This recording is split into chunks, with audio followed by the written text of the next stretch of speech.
Salut à tous, ici Frédéric Morel. Bienvenue sur ma chaîne dédiée à la science et aux découvertes scientifiques. Si vous êtes passionné par l'exploration de notre univers et les avancées scientifiques, pensez à vous abonner.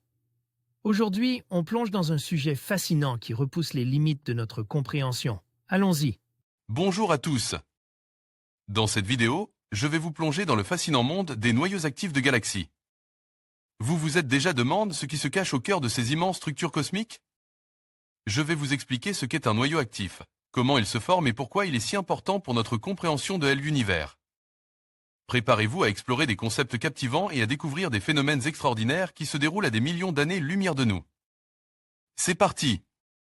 Les noyaux actifs de galaxies, en anglais AGN, Active Galactic Nucleus, sont des noyaux de galaxies particulièrement lumineux, et qui doivent donc être le siège de processus de production d'énergie sous forme de rayonnement à différentes longueurs d'onde.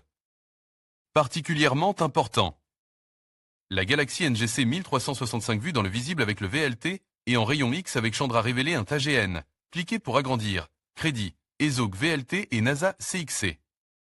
On parle en général de trois grandes classes d'AGN, les radiogalaxies, les galaxies de Seyfert, les quasars.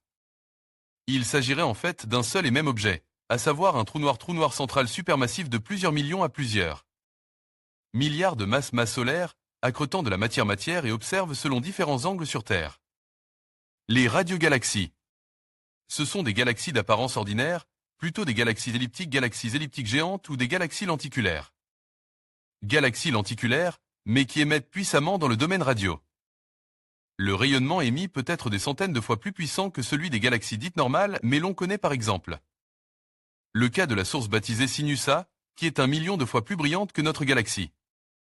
Une caractéristique importante des radiogalaxies est la présence, parfois à des milliers d'années-lumière du trou noir central, de deux lobes où est concentre l'essentiel de l'émission radio. Il s'agit de l'extrémité de jets de matière expulse à très grande vitesse par le trou noir.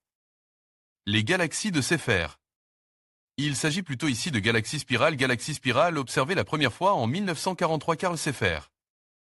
On peut citer les galaxies NGC 1410 dans la constellation de l'Éridan et M77 dans celle de la Baleine. Elles sont plus lumineuses que la moyenne des galaxies non seulement en radio mais aussi dans le visible. Les quasars. Découverts au début des années 60, ce sont des objets très lointains, particulièrement actifs et nombreux il y a plus d'1 milliard d'années. Le trou noir central des galaxies était alors copieusement alimenté en gaz, notamment à cause des collisions entre galaxies plus fréquentées qu'aujourd'hui. Une classe particulière de quasars est celle des blazars. En anglais tout blaze veut dire flamboyer, dont l'AGN BL Lacerta est l'exemple typique. Dans le modèle unifié des AGN, il s'agirait du jet de matière d'un quasar dirige dans notre direction. Le modèle unifié des AGN, selon l'angle d'observation, on voit différents AGN crédit, prof. HE. Gène, Smith champ lexical, AGN noyau actif de galaxie, noyaux actifs de galaxie. En conclusion, le noyau actif de galaxie est une région fascinante et complexe, où des phénomènes astrophysiques extraordinaires se produisent.